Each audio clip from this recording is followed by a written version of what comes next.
मार्च 2025 ला मी सभागृहामध्ये अॅनालॉग चीज आणि आर्टिफिशियल पनीर असा प्रश्न उपस्थित केला होता.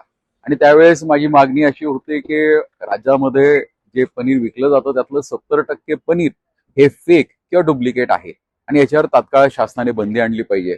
आज महाराष्ट्र शासनाच्या वतीने एफडीए आयुक्त तुकारामजी मुंडे साहेबांनी एक अध्यादेश जारी केलाय, ज्यानुसार 1 वर्षासाठी अॅनालॉग चीज ह्याच्या विक्रीवरती महाराष्ट्रामध्ये विक्री आणि वापरावरती पूर्णतः बंदी आणलेली आहे. त्यांचे विशेष असे मी आभार मानतो, अभिनंदन करतो.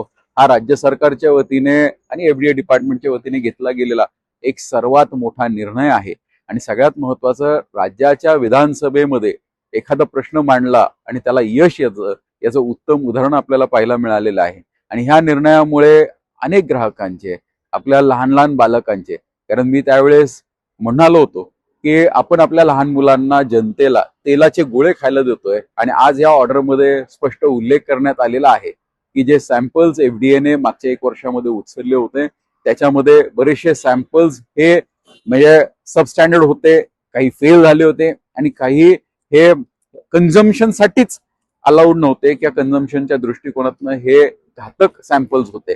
त्यामुळे नक्कीच हा एक खूप मोठा निर्णय आहे आणि या निर्णयाचं मी स्वतःच नव्हे तर राज्यातील प्रत्येक ग्राहक याचं स्वागत करत आहे आणि याचा फायदा ग्राहकांना आणि सगळ्यात महत्वाचा आमच्या दूध उत्पादक शेतकऱ्यांना झाल्याशिवाय राहणार नाही.